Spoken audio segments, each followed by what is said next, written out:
now we have none other than Dr. Rohit, who is going to really touch upon the most difficult, one of the difficult situations in cataract surgery, that's managing subluxated cataracts. And it's, as it was mentioned before, one of the most prolific surgeons, and some of the innovations that he has come out, you know, we keep remembering them and using them, like his flat motility. Very often when you have your rexis giving way, you remember Rohit. Over to you. Thank you, sir, for the kind words. Thanks, Dr. Naga, for inviting me over. So I would be taking up, as proposed by Dr. Naga, about bailing me out, managing subluxated cataracts. Well, there are three parts to it, and I'll be dwelling about them. First is the capsulorhexis challenges. The idea in these patients is to conserve the intact zonules, create an intact rexis, complete different steps of phacoemulsification, and implant IOL with back fixation to the sclera, which you may do whichever way you like.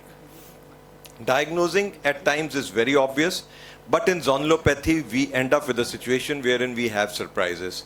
So in these patients with generalized zonulopathy, patient history is obligatory and mandatory, because at times there's a small history of injury, blunt injury, which may have caused some zonular weakness. Slit lamp examination for phacodermosis observance helps in diagnosing zonulopathy. Pseudoexfoliation makes us feel that there's a predisposition to zonulopathy. So at times, you know, the pupil is constricted and the anterior chamber depth is less. What happens is, when the zonules are weak, they are not able to keep the lens at its place, and it comes forward slightly, creating a lesser anterior chamber depth, as you would see in this patient, with equal anterior chamber depth, with equal axial length, but the anterior chamber depth was different in the right and the left. The lesser, anterior chamber depth showed that there was some bit of zonulopathy involved in it. So there are certain signs of zonular weakness. You know, difficult initiation is one. Second is, when you're trying to initiate, you end up with a situation, you find that there's wrinkling around, that is another sign. And then at times you find that there's a halo sign. So these are the different signs which help us to make us aware that there is some zonulopathy here and there. And what are the different ways how we can initiate? You can use the double pinch method. That can be used by all means to create an opening, and then you can use the radio frequency. This is courtesy Herschel-Tuck. So with this, you know, this is in the Earthly machine, you can use that. And then you can use the Fugo blade to your advantage to create a rexis in a situation, and Zepto is another way by which you can create a rexis. So you can also use a bimanual technique, wherein one capsulorhexis forceps provides countertraction, and you can continue with the capsulorhexis and create a rexis to your advantage.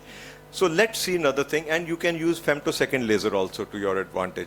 This helps in creating a rexis, but if the subluxation is more and you cannot really create a rexis in that situation, so that is another situation which you should bear in mind.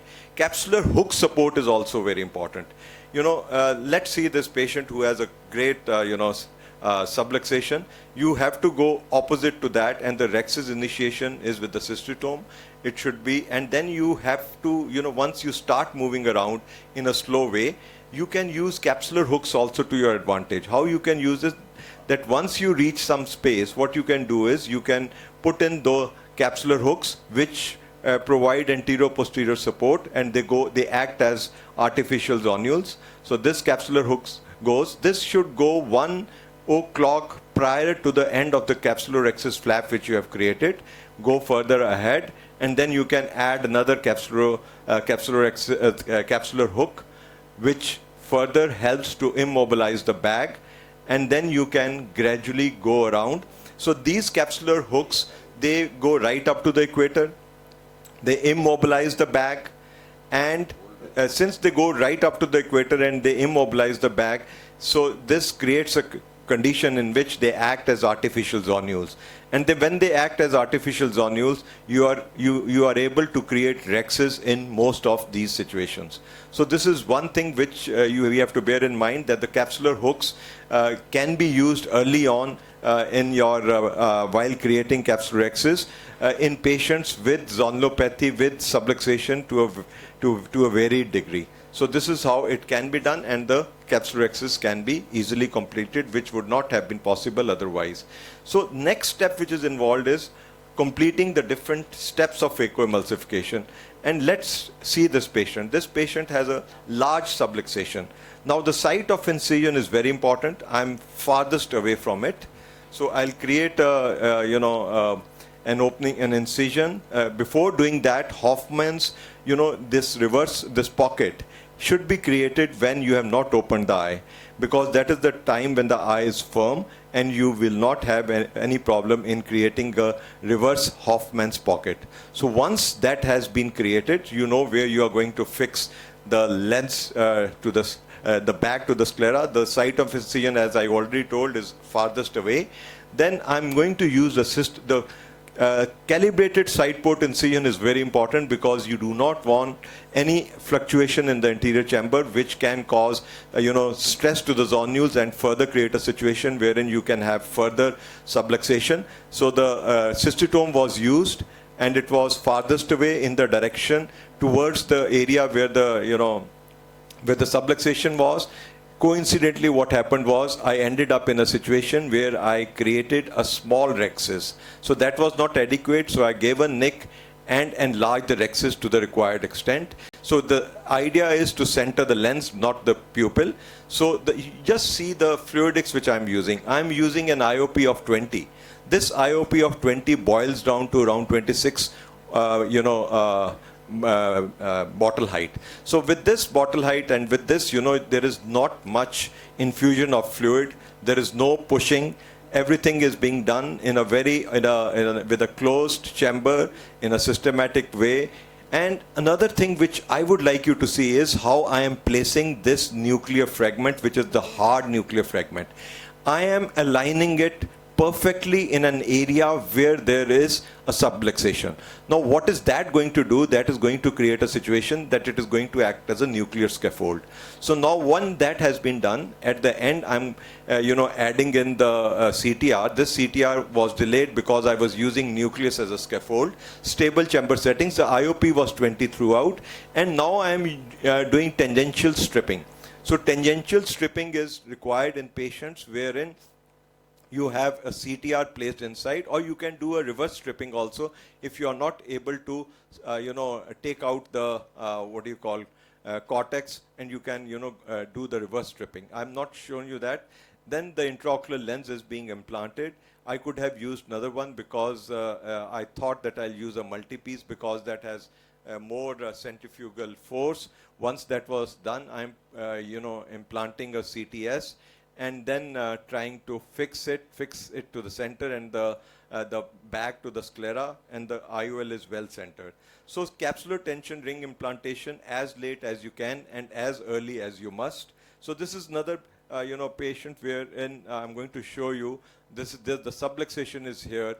So I'm going to show you how diligently you can use nucleus as a scaffold. This nuclear fragment can only be used as a scaffold if it happens to be a hard one, not the soft one. Because if with the hard one, you are able to use nuclear fragment as a scaffold by covering this area.